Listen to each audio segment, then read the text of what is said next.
É tão bom saber que Deus me ama a mim e que Deus te ama a ti, para além daquilo que podemos imaginar, para além da imaginação.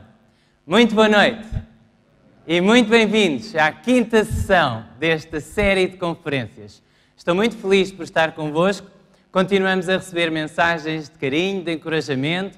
Há muitas pessoas que me dizem que estão a orar por mim e eu agradeço porque estou numa posição de muita responsabilidade.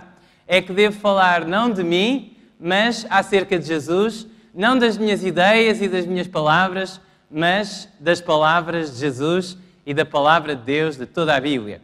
Hoje vamos falar sobre o tema Um Oásis no Tempo. Um Oásis no Tempo. Há muitos anos atrás, Henry David Thoreau escreveu: o homem trabalhador não tem tempo para a verdadeira integridade diariamente. Não tem tempo para nada senão para ser uma máquina. Reparem o que este escritor escreveu nos anos 1800. Já estamos nos anos 2000. Se nos anos 1800 os homens já viviam como umas máquinas, que dizer hoje? A cada dia, quando eu acordo, ou quando o meu filho acorda, a primeira coisa que ele me diz, quando me vê, é: papá. Depois, ele sabe que eu o obrigo a beber água quando ele acorda, coitado. Eu faço-o sofrer muito, sou um pai muito exigente. Obrigo-o a beber um copo de água quando ele acorda. Ele diz: papá, depois de eu beber a minha água e depois de fazermos uma oração a Jesus, tu tens tempo para brincar um bocadinho comigo? Todos os dias é a mesma pergunta. Papá, tens um tempinho para brincar comigo? Porque o meu filho está habituado a ser um pai como eu e se calhar como muitos, que temos sempre tanto para fazer e que são coisas tão importantes que por vezes deixamos as coisas mais importantes. E este autor dizia que o homem trabalhador, o homem que trabalha, não tem tempo para essas coisas, da piedade, da integridade diariamente. Mas será que não há coisas mais importantes do que o mundo material e do que o materialismo? Será que não há coisas mais importantes? Será que Deus não te está a chamar a ti e a mim para pensarmos em coisas mais importantes do que o dinheiro, do que o trabalho? Certamente que está. Hoje vamos continuar a abordar a mensagem, a chamada mensagem dos três anjos, que se encontra em Apocalipse 14, versos 6 a 12. Para alguns, esta mensagem mete medo. Para alguns, esta mensagem é politicamente incorreta. Para alguns, esta mensagem é difícil de proclamar e para outros é difícil de ouvir.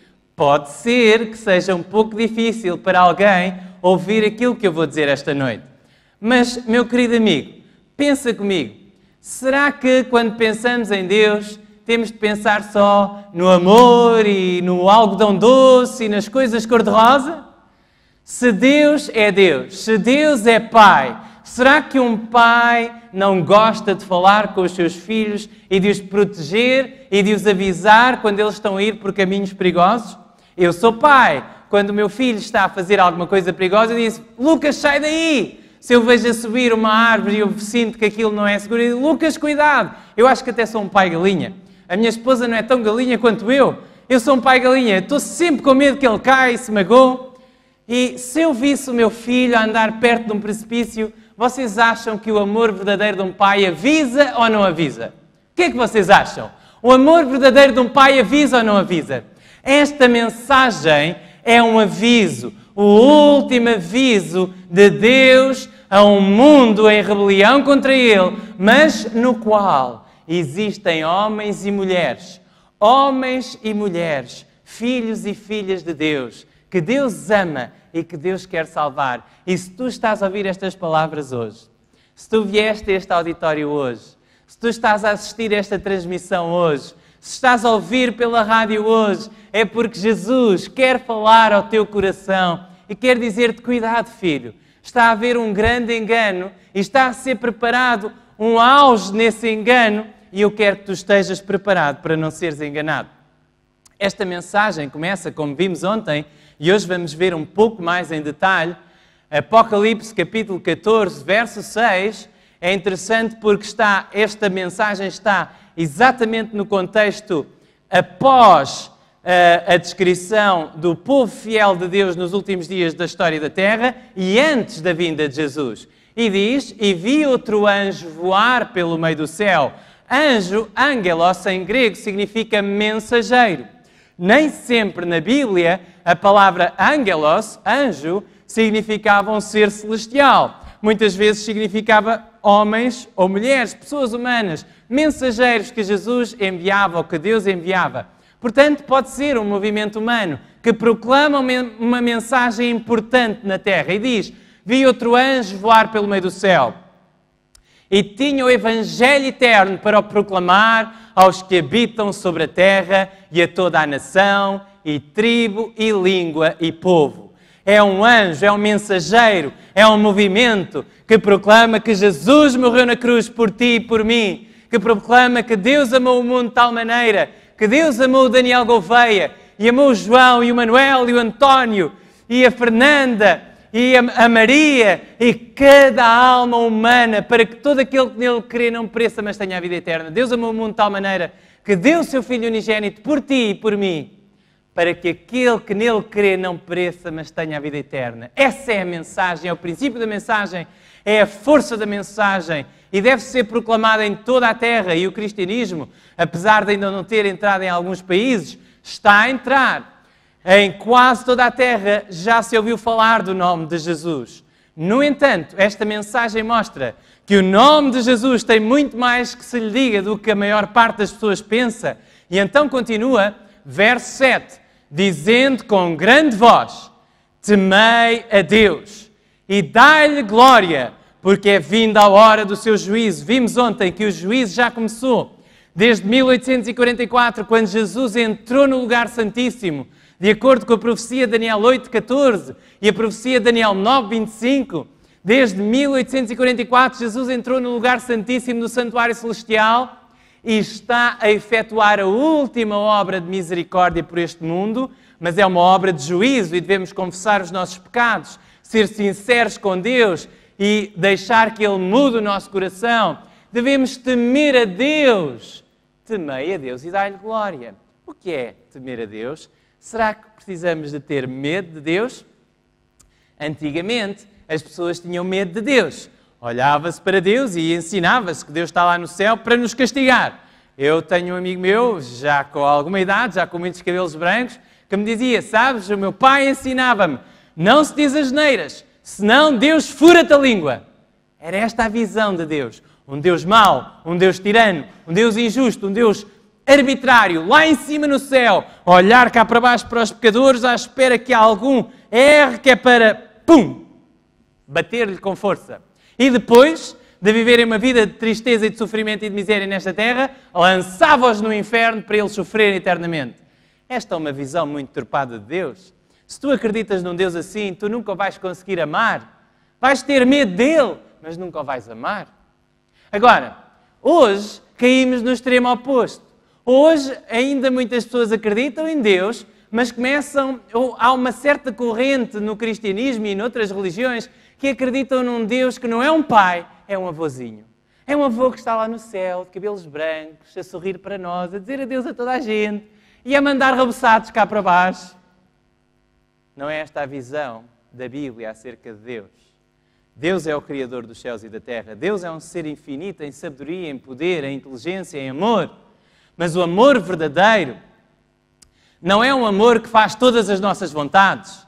Um amor verdadeiro quer o nosso bem eterno, e não apenas o nosso bem momentâneo. Temei a Deus não significa ter medo de Deus de maneira nenhuma, mas significa honrar a Deus.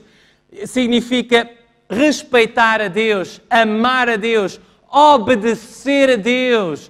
Reparem o que diz a Bíblia, no livro de Eclesiastes 12, verso 13. De tudo o que se tem ouvido, o fim é, teme a Deus e guarda os seus mandamentos, porque isto é o dever de todo homem. Então temer a Deus é igual a quê?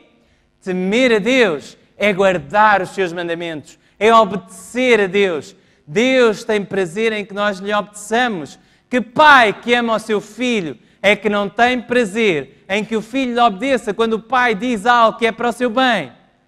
Temei a Deus e dai glória. E temer a Deus é guardar os mandamentos de Deus, porque isto é o dever de todo homem. E Eclesiastes 12:14 diz: porque Deus há de trazer a juízo toda a obra e até tudo o que está encoberto, quer seja bom, quer seja mau. Temer a Deus é obedecer a Deus, porque a Bíblia diz que há uma lei e por essa lei seremos julgados. Aliás, no capítulo em que os 10 mandamentos nos são revelados, o capítulo da Bíblia, Êxodo 20, verso 20, em que os 10 mandamentos nos são revelados no capítulo Êxodo, capítulo 20, segundo livro da Bíblia, no capítulo 20, mas no verso 20 desse capítulo, quando o povo estava a tremer com medo por ter ouvido a voz de Deus a proclamar os 10 mandamentos e perceberam que não estavam a ser muito obedientes, então estavam com medo e Moisés disse ao povo: não temais. Reparem, não tenham medo.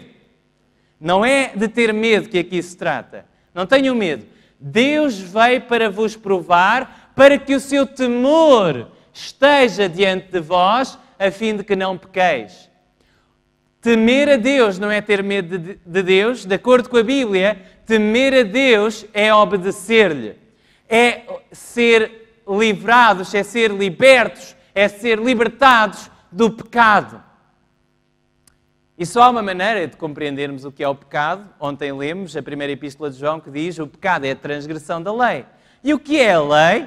Bom, os 10 mandamentos estão neste capítulo, Êxodo 20, a partir do verso 3, Deus diz, primeiro mandamento: não terás outros deuses diante de mim. Se me queres amar, precisas de me amar a mim em primeiro lugar, diz Deus. Esse é o primeiro mandamento. E eu devo ser o teu único Deus. Eu devo ser aquele em quem tu mais pensas. Eu devo ser aquele em quem tu sonhas. Eu devo ser aquele a quem tu mais amas. Os teus pensamentos, os teus afetos devem estar centrados em mim. Esse é o primeiro mandamento. Segundo mandamento: não farás para ti imagem de escultura, não te encurvarás a elas, nem as servirás. Não temos tempo para explorar todo este mandamento, ficaríamos aqui a noite toda, mas em Êxodo 20, versos 4 e 5, vocês poderão ler em vossas casas, e 6 também, que Deus nos adverte a não adorarmos imagens de escultura. Isto não significa que não podemos ter uma escultura em nossa casa ou um quadro em nossa casa, mas não devemos adorar imagens. Reparem, não te encurvarás a elas nem as servirás. Acham que a minha esposa ficaria feliz se me visse a dar beijos à fotografia de outra mulher?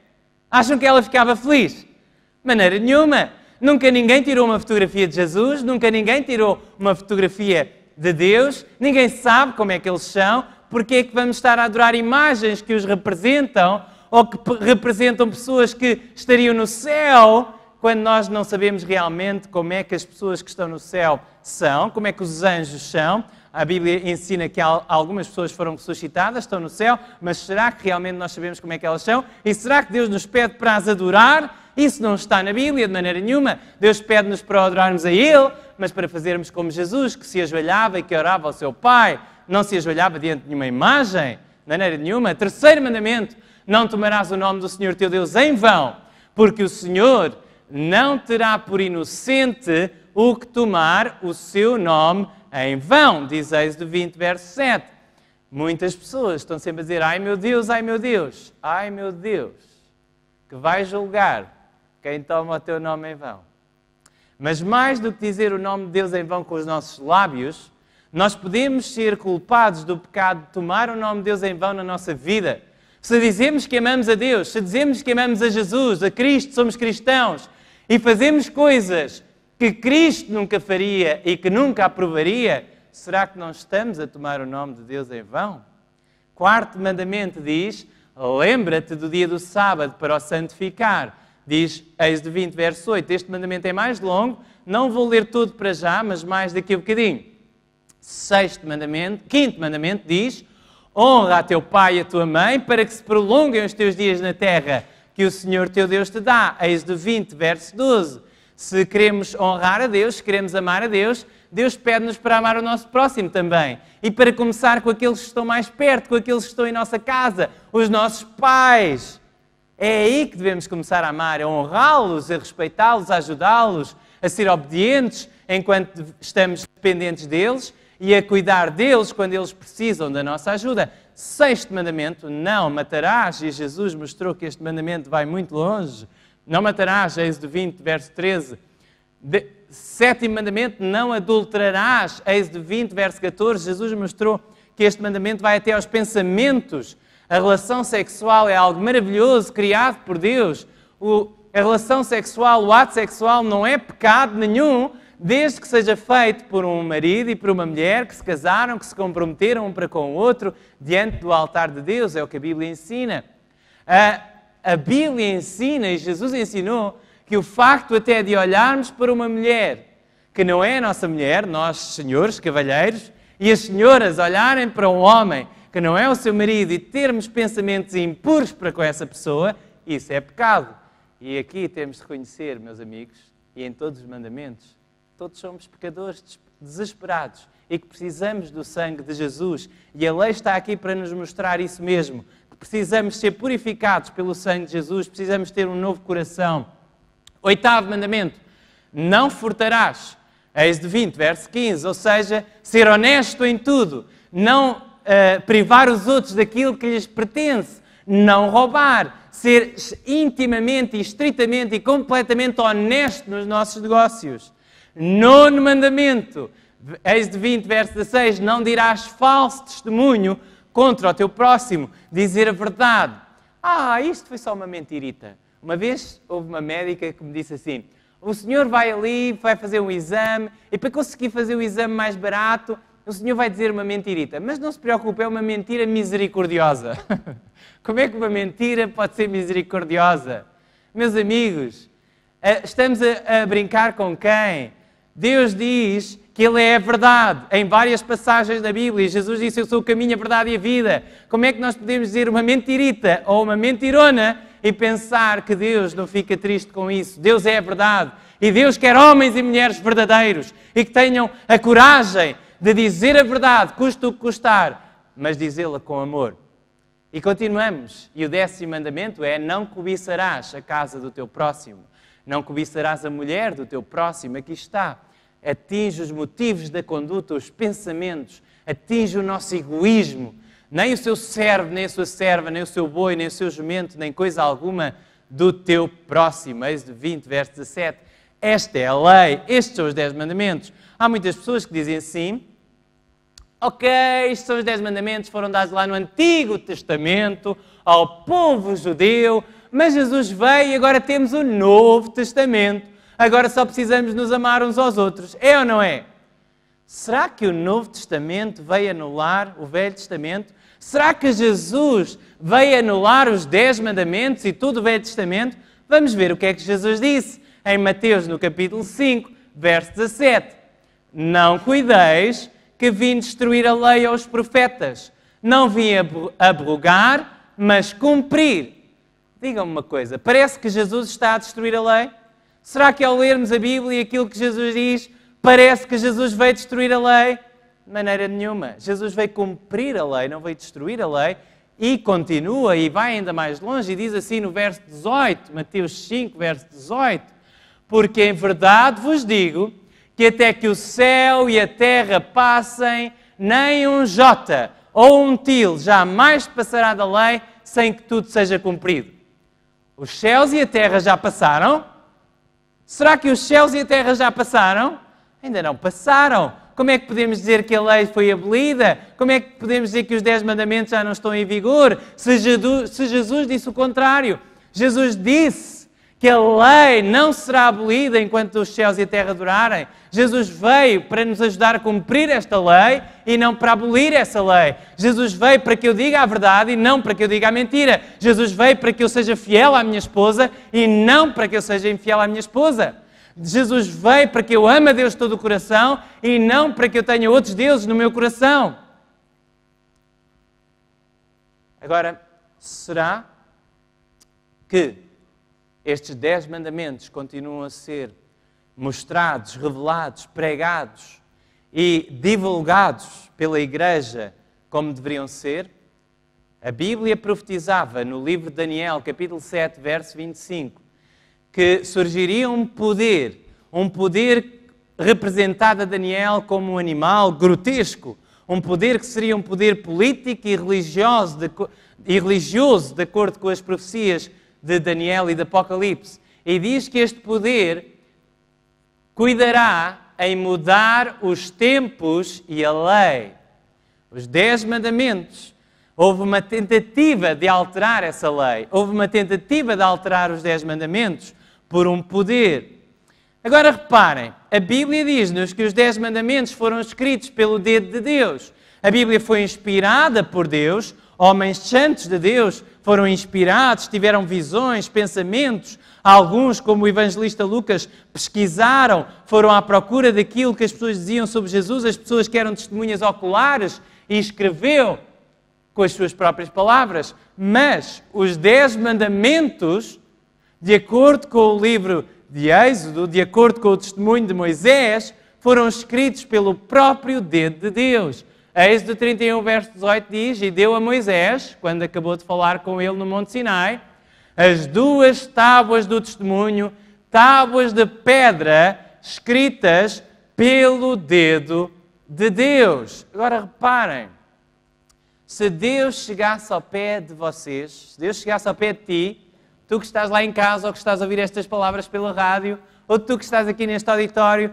se Deus hoje chegasse ao pé de ti e dissesse assim: olha filho, está aqui, esta é a regra de conduta pela qual eu quero que tu dirijas a tua vida, são 10 segredos para tu seres feliz e viveres eternamente, é assim que eu quero que tu vivas, está aqui escrito por mim, escrito pelo meu dedo. Tu tinhas coragem de alterar essa lei? Tu tinhas coragem de alterar essa lei? Se o próprio Deus escreveu, tu terias coragem de alterar? Há pessoas que dizem: mas eu vi o filme dos 10 mandamentos e Moisés quebrou aquelas tábuas de pedra. Se viste esse filme, e se o filme for fiel ao relato da Bíblia, Deus pediu a Moisés para preparar outras tábuas e escreveu as mesmas palavras. Deuteronômio 10, verso 1 diz-nos isso: naquele mesmo tempo me disse o Senhor, alisa 2 tábuas de pedra, como as primeiras, e sobe-me ao monte, e faz uma arca de madeira. E naquelas tábuas escreverei as palavras que estavam nas primeiras tábuas, que quebraste e as porás na arca. Os 10 mandamentos não são as palavras de homens. Os 10 mandamentos não foram inventados por ninguém. Não foi Moisés que inventou os 10 mandamentos. É a vontade de Deus para ti e para mim. A vontade de Deus para a humanidade. E nós não podemos mudar essa lei de maneira nenhuma. Apocalipse 14, verso 7. Gostaria de ler de novo e sublinhar algo que está aqui nesta primeira mensagem angélica, no primeiro anjo de Apocalipse 14. Reparem, ele diz: dizendo com grande voz, temei a Deus e dai-lhe glória, porque é vinda a hora do seu juízo.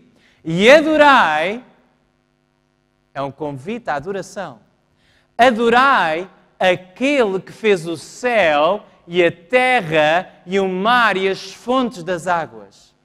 Quando nós lemos o livro do Apocalipse, o último livro da Bíblia, e nós conhecemos a Bíblia, se vocês lerem a Bíblia toda e lerem o Apocalipse, vocês vão ver que muitas das coisas que estão no Apocalipse são como uma grande conclusão, um grande sumário daquilo que está antes. O apóstolo João estava a dizer-nos que nós devemos adorar aquele Criador que criou as coisas em 6 dias e descansou no 7º dia. Será que esta mensagem não é um aviso, uma advertência, um chamado, um apelo a que o mundo se lembre de adorar no dia que Deus escolheu e que Deus escreveu com o seu dedo na sua lei? Vamos ler juntos o 4º mandamento. O 4º mandamento original que está na Bíblia e que Deus escreveu com o seu dedo e que não pode ser alterado pelo homem, diz, Êxodo 20, verso 8, lembra-te do dia do sábado para o santificar. 6 dias trabalharás e farás toda a tua obra, diz o verso 9, e continuamos até ao verso 11. Mas o 7º dia é o sábado do Senhor teu Deus. Qual é o sábado? É o primeiro dia? É o segundo dia? É o terceiro dia? O sábado é o 7º dia. Mas o 7º dia é o sábado do Senhor teu Deus. Qual é o 7º dia? Em português isto é muito fácil. A segunda-feira significa que o domingo é o primeiro dia. A terça-feira, a quarta-feira, a quinta-feira, a sexta-feira. O que é que vem depois da sexta-feira? Depois da sexta-feira, depois do sexto dia da semana, vem o sábado. O sétimo dia é o sábado do Senhor teu Deus. Não farás nenhuma obra, nem tu, nem o teu filho, nem a tua filha, nem o teu servo, nem a tua serva, nem o teu animal, nem o teu estrangeiro que está dentro das tuas portas. E agora reparem, a justificação que Deus dá. Porque em 6 dias fez o Senhor os céus. Reparem que é a linguagem do primeiro anjo. É a última mensagem de advertência para ti e para mim. Em 6 dias fez o Senhor os céus e a terra, o mar e tudo o que neles há. E ao 7º dia descansou. Portanto, abençoou o Senhor o dia do sábado e o santificou. Deus abençoou este dia de uma maneira especial. Deus deu a este dia um nome especial, um caráter especial. Sábado, Shabbat, em hebraico, significa paz, descanso, repouso. Deus quer que descansemos nesse dia, que descansemos do nosso trabalho secular, normal, e que descansemos, sobretudo, da nossa tentativa de alcançar o céu por nós mesmos. Descansemos na sua graça, no seu amor. E nós vamos ver isso hoje. Reparem, há pessoas que dizem assim, bom, isso o sábado era para os judeus é que guardam o sábado, eles é que têm de guardar o sábado, nós não temos de guardar o sábado, nós temos de guardar um dia qualquer da semana, ou outro dia, podemos guardar o domingo, mas o sábado não é importante guardar, porque o sábado foi para os judeus. Será que foi para os judeus? A Bíblia mostra-nos no livro de Gênesis que o sábado foi dado à humanidade antes dos judeus existirem e antes da humanidade existir como é hoje, tantas nações, foi dado aos nossos primeiros pais. Reparem o que diz a Bíblia. Em Gênesis 2, verso 1, depois dos 6 dias da criação, diz, assim os céus, a terra e todo o seu exército foram acabados.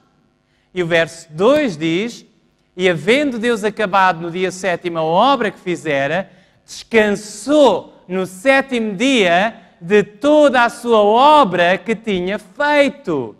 E então diz, Gênesis 2, verso 3, e abençoou Deus o dia 7º e o santificou, porque nele descansou de toda a sua obra que Deus criara e fizera. No 7º dia Deus parou de criar. Não é que ele estivesse cansado, Deus não se esgota, Deus não se cansa. Mas Deus cessou a sua atividade, Deus parou. E Deus quer que tu e eu possamos parar um dia por semana, não um dia qualquer, mas o dia que Ele abençoou, o dia que Ele santificou, o dia que Ele separou, o dia no qual Ele se quer encontrar comigo e contigo, para nos abençoar e nos santificar.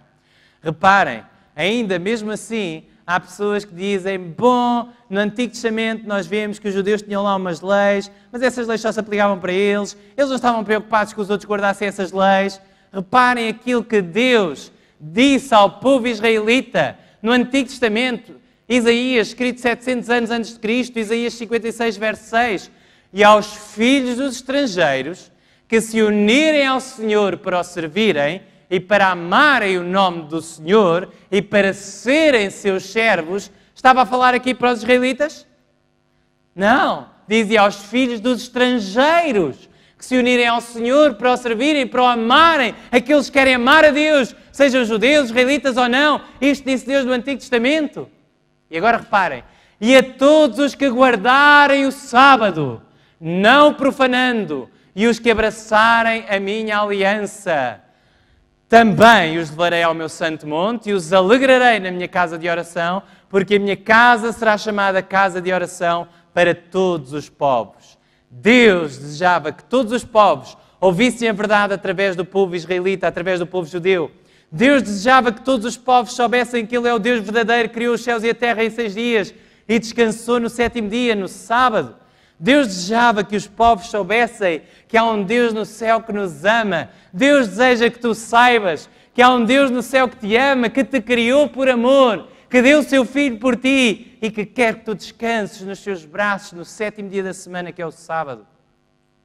Agora, muitas pessoas dizem, não, mas o Novo Testamento tem textos claramente que mostra que a lei foi abolida, que o sábado foi abolido. Vamos ler esses textos. Vamos ler esses textos juntos. Aqueles que são mais usados. Há outros que são usados, não podemos estar aqui a noite toda. Eu gostava, mas eu acho que vocês adormeciam. Mas poderíamos ficar a noite toda a falar sobre este tema que é fascinante. Agora reparem, Paulo escreveu em Colossenses capítulo 2, verso 14, havendo riscado a cédula que era contra nós nas suas ordenanças, a qual de alguma maneira nos era contrária, e a tirou do meio de nós, cravando-a na cruz. Muitas pessoas leem este texto do apóstolo Paulo, ou algumas, embora não o tenham lido, foi-lhes apresentado e escarrapachado na cara e diz, está aqui, o sábado foi abolido, a lei foi abolida, porque está aqui, o apóstolo Paulo diz que Jesus cravou a lei na cruz. Será que este texto diz isso? Eu não vejo o apóstolo Paulo a dizer que a lei moral dos 10 mandamentos foi cravada na cruz, de maneira nenhuma. Ele fala numa cédula e fala de ordenanças. O Antigo Testamento não tinha só a lei moral dos 10 mandamentos, havia muitas leis civis e religiosas. Como é que tu sabes isso? Como é que podes ter essa certeza? Pode alguém perguntar. Eu posso responder com a própria Bíblia. Repara que o apóstolo Paulo diz aqui, a qual de alguma maneira nos era contrária, era contra nós. Agora reparem, ele foi tirar este vocabulário, esta expressão, de um escrito de Moisés, no livro de Deuteronômio, capítulo 31, verso 26. Diz, tomai este livro da lei e ponde-o ao lado da arca da aliança do Senhor, vosso Deus, para que ele esteja por testemunha contra ti. Aqui está. A Bíblia explica-se ela própria. Não deixes que alguém te engane. Não deixes que alguém te iluda com belos discursos. Estuda a Bíblia. A Bíblia mostra qual eram essas ordenanças.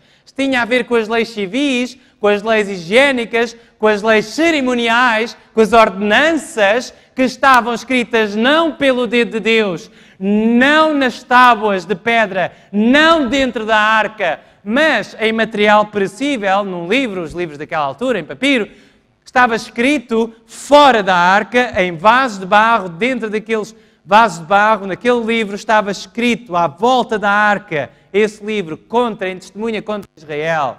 Meu querido amigo, isso foi cravado na cruz, sem dúvida. Já não precisamos fazer sacrifícios animais, de maneira nenhuma. O véu do templo rasgou-se. O véu do templo rasgou-se quando Jesus morreu. Isso sim foi abolido. Agora, a lei moral dos 10 mandamentos, será que Paulo iria ensinar que agora já podemos matar, mentir e roubar? De maneira nenhuma. De maneira nenhuma. E continuamos o texto de Paulo e é aqui que muitos dizem, aqui está a prova de que o sábado foi abolido. Será que está? Vamos ler Colossenses 2, verso 16. Portanto, ninguém vos julgue pelo comer ou pelo beber, ou por causa dos dias de festa, ou da lua nova, ou dos sábados. E muitos dizem, aqui está, sábados, os sábados já não estão em vigor. Meu querido amigo, a palavra sábado não era usada só para o sábado do 7º dia pelos judeus, mas a palavra sábados, no plural, era usada para os feriados, para os dias de festa, porque sábado significa descanso, eles usavam também para os feriados, para os dias de festa. E a prova é o verso que vem a seguir, verso 17, que diz que são sombras das coisas futuras, mas o corpo é de Cristo. Aquelas festas, as festas judaicas, apontavam para Jesus. E por isso foram abolidas quando Jesus morreu. Por isso aqueles sábados, ou seja, aqueles feriados, esses acabaram. Mas o sábado do 7º dia está na lei moral de Deus, escrita pelo dedo de Deus. Esse não pode ser abolido de maneira nenhuma. E agora vem o argumento mais usado por muitos cristãos, que eu acredito bem intencionados e sinceros. Mas, meu querido amigo, se estás a ouvir estas palavras, não é por acaso. Não é por acaso que Deus te está a dar este aviso a ti esta noite. Não é por acaso que Deus quis que tu viesses aqui a ouvir estas palavras. Não é por acaso que Deus te fez sintonizar esse canal na internet. Não é por acaso que Deus te fez ouvir a RCS esta noite. É porque Deus quer que tu saibas que este argumento que é usado está muito frágil. Ele mostra, mas é o contrário. Muitas pessoas dizem, mas nós adoramos e celebramos no domingo, porque Jesus ressuscitou no domingo. Meu querido amigo, nós mostramos, e a Bíblia revela, e nas primeiras conferências isso ficou muito claro, que a Bíblia ensina que Deus criou os céus e a terra através do seu Filho Jesus Cristo. A Bíblia diz-nos que Jesus Cristo, Hebreus capítulo 13, verso 8, Jesus Cristo é o mesmo, ontem e hoje e eternamente. Quem diz que adora no domingo porque Jesus ressuscitou no domingo, na realidade ainda não estudou a história da morte e da ressurreição de Jesus como deveria. Meu querido amigo, lê a Bíblia. A Bíblia diz que Jesus é o Criador, que criou em 6 dias e descansou no 7º. Ele é um com Deus Pai, foi através dele que todas as coisas foram criadas. Foi ele que descansou no 7º dia na criação. E meu querido amigo, quando Jesus morreu por ti naquela cruz, Ele morreu numa sexta-feira à tarde, antes do pôr do sol. A Bíblia diz que o sábado guarda-se desde o pôr do sol até ao pôr do sol. Diz isso no livro de Neemias, e isso é claramente revelado no relato da Gênesis, da criação. Por isso, meu querido, antes do pôr do sol, Jesus morreu às 3 da tarde, na hora do sacrifício da tarde. Jesus morreu naquela cruz por ti e por mim. E Jesus descansou no sábado. O mesmo Jesus que nos criou e descansou no sábado. Ele descansou no sono da morte, no dia de sábado. Ele descansou no dia de sábado. E a Bíblia diz, no primeiro dia da semana Ele ressuscitou. A Bíblia nunca usa a expressão domingo. Domingo significa dia do Senhor, mas foi um título dado ao domingo muito depois. Muito depois. A Bíblia sempre usa o primeiro dia da semana. A Bíblia diz que as mulheres que viram onde o corpo de Jesus foi colocado, diz o Evangelho de Lucas, chegaram perto do sepulcro e como o sol estava a baixar, estava a começar o sábado, elas deixaram lá o corpo, elas voltaram e repousaram segundo o mandamento, diz o evangelista Lucas. Está escrito na Bíblia, repousaram segundo o mandamento do sábado. Jesus já tinha morrido, mas o sábado não tinha sido abolido. Nunca foi abolido por Deus. Foi abolido por homens. Mas Jesus disse uma vez aos líderes religiosos da sua altura, em Mateus capítulo 15, em vão me adoram, ensinando doutrinas que são preceitos dos homens, porque invalidais vós também o mandamento de Deus pela vossa tradição. Há pessoas que dizem, bom, mas é assim, é a tradição. Sempre foi assim. Já os meus pais guardavam o domingo, já os meus avós e os meus bisavós, porque é que eu agora vou deixar de guardar o domingo? Porque Deus escreveu com o seu dedo que é o sábado do 7º dia que se deve guardar. O que é mais importante? A opinião dos teus pais e dos teus avós e das pessoas que se vestem muito bem e que são muito importantes e da maioria? Ou é a opinião de Deus e da palavra de Deus? Jesus ressuscitou no primeiro dia da semana porque descansou no sábado, colocou o selo sobre a sua obra de redenção no sábado, como tinha colocado o selo na sua obra de criação no sábado, quando descansou no início, no princípio, quando criou a terra. A mensagem dos 3 anjos continua e diz, e outro anjo seguiu dizendo, caiu, caiu Babilónia, aquela grande cidade que a todas as nações deu a beber do vinho da ira da sua fornicação. Não teríamos o tempo hoje de explorar completamente a mensagem dos 3 anjos, mas vamos ver alguns pontos que me parecem importantes. Primeiro, Babilónia, na Bíblia, é uma cidade que é usada como símbolo de uma igreja, de um povo contrário, inimigo ao povo de Deus. No livro do Apocalipse existem 2 mulheres. Uma mulher pura e santa que simboliza a igreja de Deus e uma mulher adúltera, prostituta, que simboliza a igreja contrária, a igreja falsa, a igreja que apostatou. E essa igreja se chama-se Babilónia. E é muito interessante porque o apóstolo Pedro, na sua primeira epístola, 1 de Pedro capítulo 5, verso 13, usa Babilónia como um nome de código para a cidade de Roma.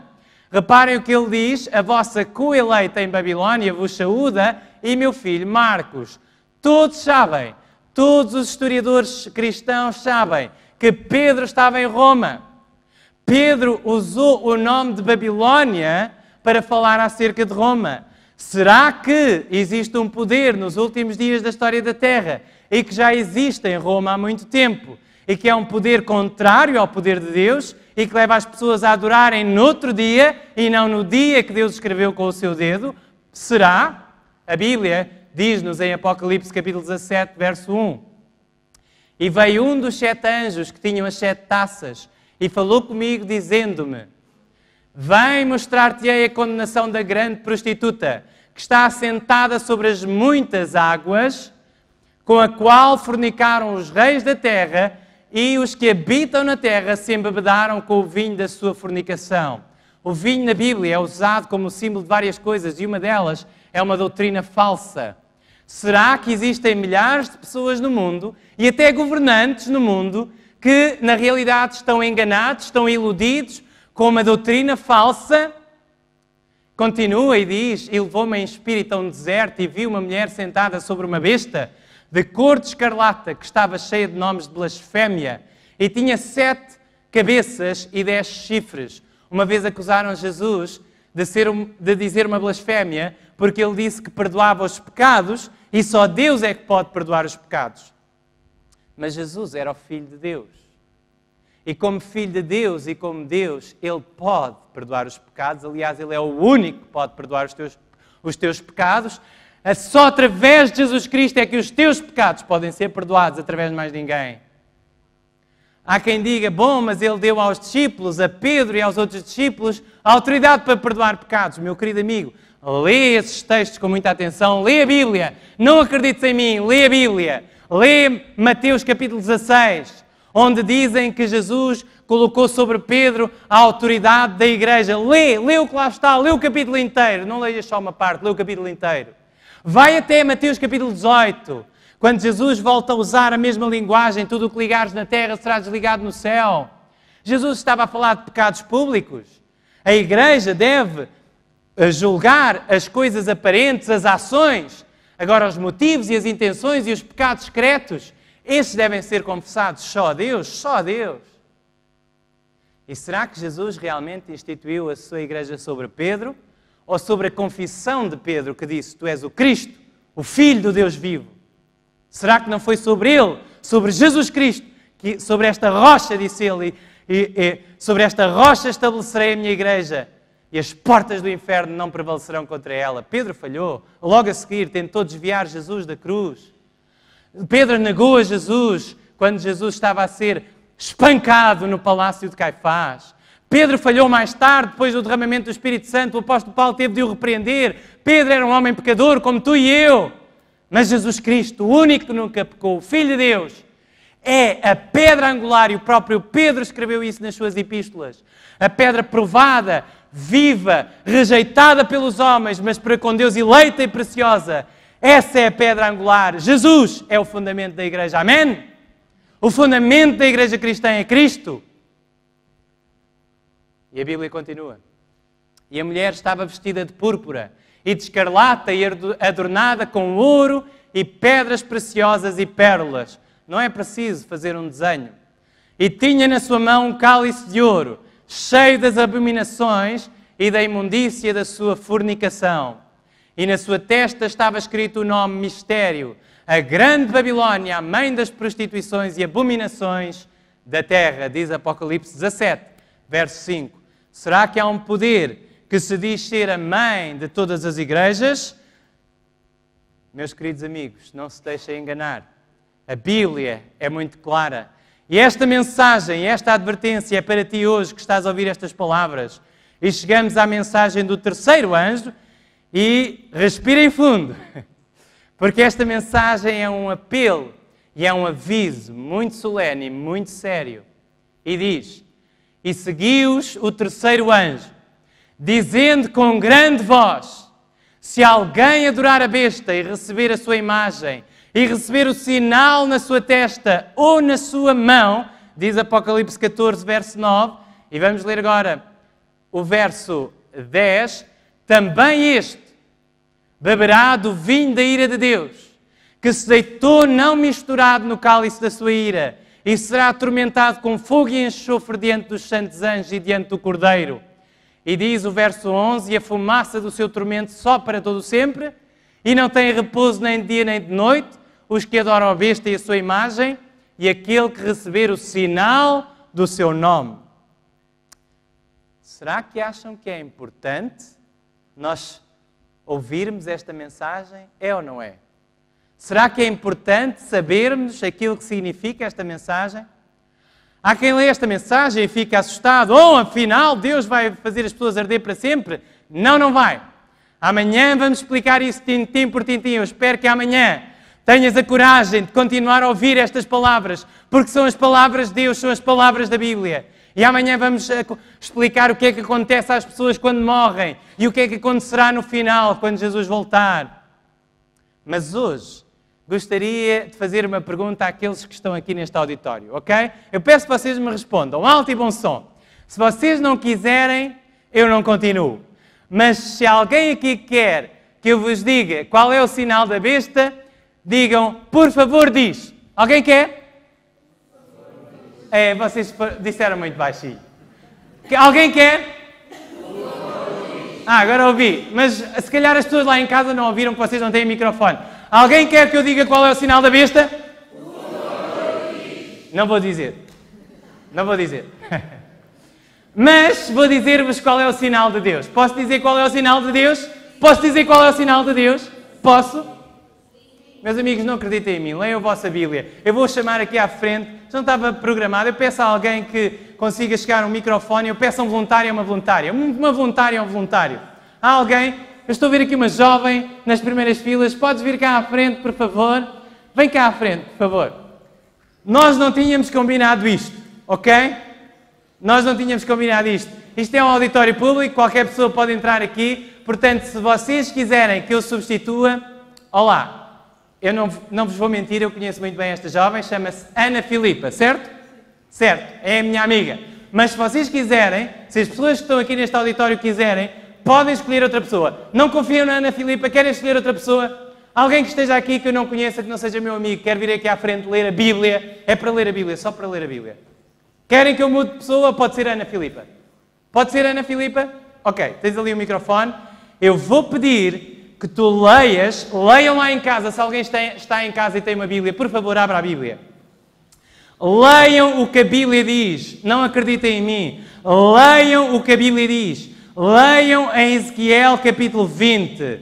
Ezequiel capítulo 20, verso 12 e verso 20. Eu vou pedir à Ana Filipa, muito obrigado por... Ela não estava à espera disso, o teu coração deve estar a bater. Estás a falar para pelo menos 200 pessoas, não, muito mais.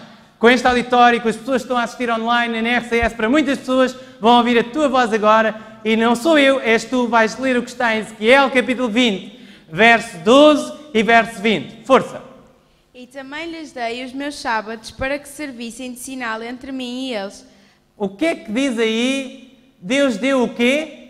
Os sábados. Os quê? Sábados. Diz alto e boa voz. Sábados. Os domingos? Não, sábados. Diz alto e boa voz. Sábados. Sábados, que servissem de quê? De sinal entre mim e eles, para que soubessem que eu sou o Senhor que os santifica. Ok, agora o verso 20, por favor. E santificai os meus sábados e servirão de sinal entre mim e vós, para que saibais que eu sou o Senhor vosso Deus. Santificai os meus quê? Sábados. As minhas segundas-feiras? Não, sábados. As minhas terças-feiras? Sábados. Os sábados. Muito obrigado, Ana Filipa. Foste excelente. Tu proclamaste a palavra de Deus para muitas almas esta noite. E a Bíblia diz, santificai os meus sábados. Façam do sábado um dia santo. E servirão de sinal. Qual é o sinal de Deus? Qual é o sinal de Deus, de acordo com a Bíblia? Servirão de sinal entre mim e vós, para que saibais que eu sou o Senhor vosso Deus. O sábado é um símbolo da criação. Nós dizemos, eu acredito que Deus me criou e acredito que Ele descansou no sábado e eu sou um adorador do Deus vivo que criou os céus e a terra em 6 dias e descansou no sábado. O sábado é um sinal do Deus Redentor, do Deus que morreu por ti e por mim naquela cruz, que por amor descansou no sono da morte naquele sábado para te salvar e para me salvar. E selou a sua obra de redenção, de salvação, descansando no sábado e ressuscitou no primeiro dia da semana para a nossa santificação. Meu querido amigo, o sábado é o sinal de Deus. Deuteronômio capítulo 6, verso 4. Diz o Antigo Testamento. Porque muitas pessoas dizem, não, Jesus agora disse que a única coisa que precisamos é de amar. Amar a Deus acima de todas as coisas. E aliás, isto está escrito e é verdade. Mateus capítulo 22, sei-o de cor, porque leio muitas vezes e está no meu coração. Mateus 22, podem ler em vossa casa. Mateus capítulo 22, a partir do verso 37, diz que Jesus respondendo disse que o primeiro mandamento é Amarás o Senhor teu Deus de todo o teu coração, de toda a tua alma, de todo o teu entendimento e de todas as tuas forças. Este é o primeiro e grande mandamento. E o segundo, semelhante a este, é: amarás o teu próximo como a ti mesmo. Sim, sem dúvida. Mas como é que tu saberias o que é amar o próximo se Deus não tivesse dito que não podes mentir? Se Deus não tivesse dito que não podes roubar? Cada um poderia dizer: eu sei o que é amar o meu próximo, eu sei o que é amar a minha mulher, posso amá-la ela e mais 30 mulheres. Será que é assim? De maneira nenhuma. De maneira nenhuma. Os 10 mandamentos é que nos mostram o que significa amar a Deus acima de tudo. Os primeiros 4 mandamentos ensinam-nos a amar a Deus acima de tudo. Os últimos 6 mandamentos ensinam-nos a amar o nosso próximo. E Jesus nunca aboliu o Antigo Testamento, porque quando Jesus disse que devemos amar a Deus de todo o nosso coração, Ele estava a citar estas palavras de Deuteronômio. Ele estava a citar o Antigo Testamento. O Novo Testamento cumpriu. O Novo Testamento colocou o selo sobre o Antigo Testamento. Os 2 testamentos estão unidos. E diz Deuteronômio 6, verso 4: ouve, Israel, o Senhor nosso Deus é o único Senhor. Amarás, pois, o Senhor teu Deus de todo o teu coração, e de toda a tua alma, e de todas as tuas forças. Diz o verso 6: e estas palavras que hoje te ordeno estarão no teu coração. E as ensinarás a teus filhos, e delas falarás assentado em tua casa, e andando pelo caminho, e deitando-te, e levantando-te. Também as atarás por sinal na tua mão, e te serão por frontais entre os teus olhos. E a mensagem dos 3 anjos termina dizendo: aqui está a paciência dos santos. Aqui estão os que guardam os mandamentos de Deus. E a fé em Jesus.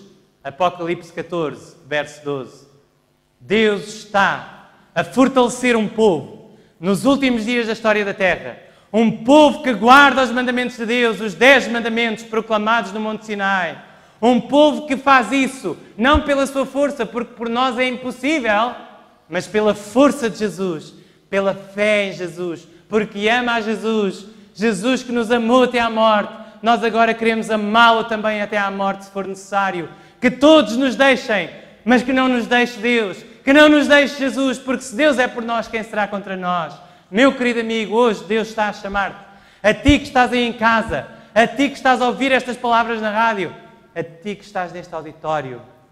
Jesus ama-te e Jesus quer que tu tomes uma decisão por amor a Ele. Uma decisão por amor àquele Jesus que é o mesmo hoje, ontem, eternamente.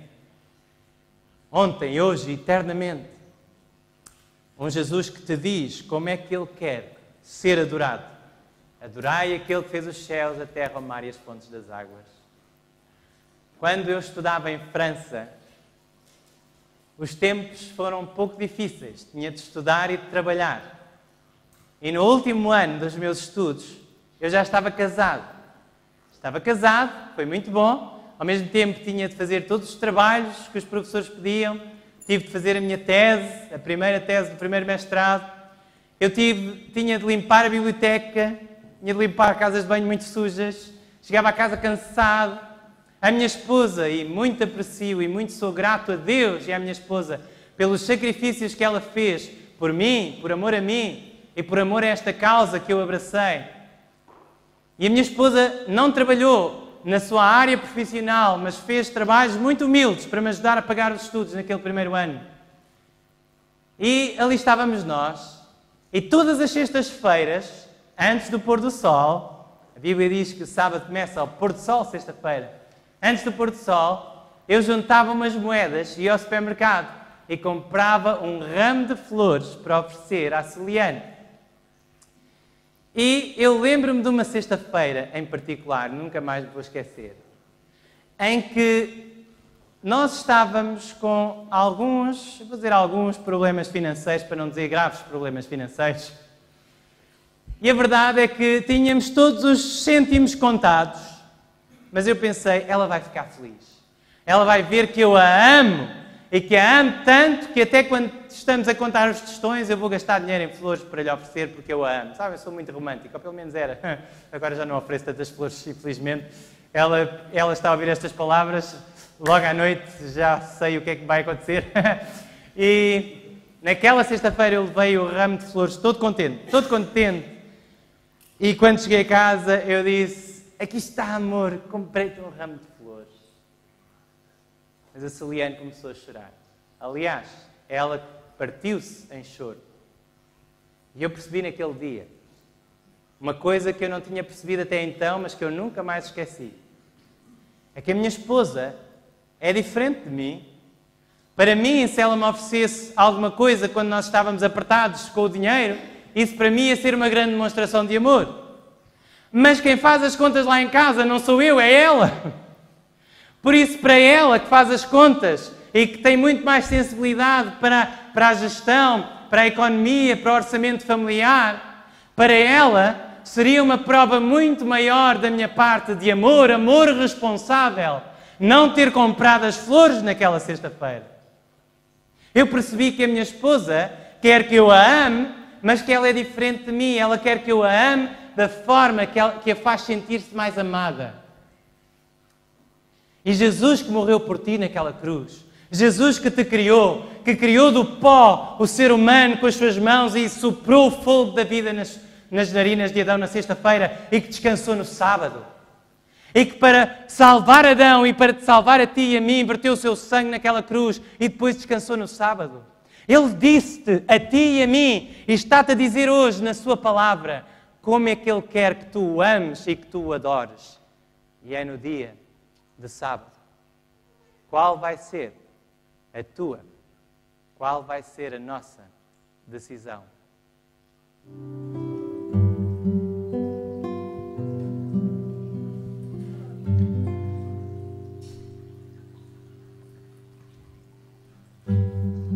Confiei no meu Senhor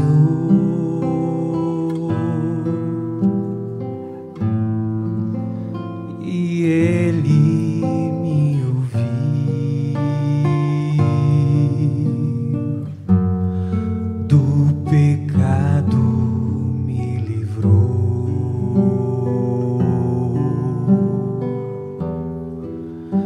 e a vida em mim surgiu. Muitos o verão e temerão Deus, Criador da terra e céu. Bem-aventurado que confia no Senhor. A Cristo honra, glória e louvor.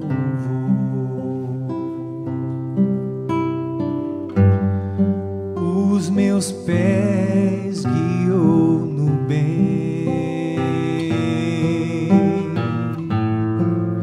um sol em mim nasceu. Minha vida a dizer um hino ao meu bom Deus. Muitos o verão e temerão Deus, Criador da terra e céu. Bem-aventurado que confia no Senhor.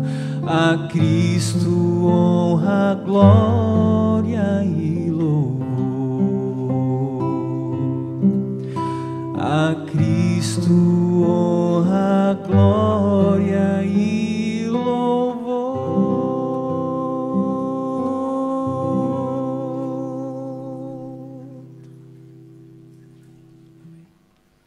Amém. A Cristo honra, glória e louvor. Eu quero amar a Jesus mais do que aos homens, mais do que a mim mesmo. Esta noite tu ouviste falar acerca da forma como Deus quer ser adorado e amado. Ouviste falar acerca do verdadeiro dia de repouso, o dia no qual Jesus quer ter um encontro contigo. Hoje eu quero convidar-te, em nome de Deus, convidar a todos os que estão neste auditório e àqueles que estão em suas casas ou no carro ou em qualquer lugar onde estejam a ouvir estas palavras. Se desejas no teu coração amar a Deus acima de todas as coisas e fazer a sua vontade, se desejas ser fiel e ao contrário dos poderes que se estão a levantar contra Deus, podem ser a maioria, mas nem tudo o que reluz é ouro. Meu querido, se desejas ser fiel a Deus, eu gostaria de te convidar a tomar essa decisão publicamente, levantando a tua mão direita. Há alguém aqui que gostaria de dizer, eu quero ser fiel a Deus. Ser fiel a Deus até à morte, porque Jesus morreu por mim. Aí em tua casa podes levantar a tua mão, Deus vê. No lugar onde tu estiveres, podes levantar a tua mão, Deus vê e Deus conhece. Vamos orar. Querido Pai que estás no céu, é com a mão erguida, num gesto simples de fé, erguida para Ti, que nós hoje queremos pedir a Tua ajuda. Nenhum de nós, pecadores, é capaz por si mesmo de cumprir a Tua santa lei. Esta lei diz-nos que somos pecadores e que merecemos a morte, porque todos a transgredimos. Mas pelo sangue derramado na cruz do Calvário, pelo nosso Salvador Jesus, eu peço que Tu nos perdoes. E pelo Seu nome poderoso, eu peço que derrames o Espírito Santo sobre cada um de nós, sobre todos os que estão a ouvir estas palavras e sobre mim. E Pai, eu peço que o Espírito Santo escreva a Tua lei, não em tábuas de pedra, mas nas tábuas do nosso coração. E que cada um possa amar-te e adorar-te como Tu desejas ser amado e adorado no 7º dia da semana, que é o Teu santo sábado. Obrigado, Pai, porque nos vais dar essa força. E se alguém ainda tem dúvidas, se alguém ainda não sente tudo esclarecido, que possa dobrar os seus joelhos, possa falar contigo, possa ser sincero no seu coração e estar disposto a fazer aquilo que Deus diz e que a palavra de Deus diz. Amém. Meus queridos amigos, muito obrigado pela vossa atenção. Obrigado pelas vossas orações, pela vossa presença aqui noite após noite. E aí, onde vocês estão a ouvir, distantes de nós fisicamente, mas perto do coração. Encontramos-nos amanhã, à mesma hora, se Deus quiser, e pela graça do nosso Senhor Jesus Cristo.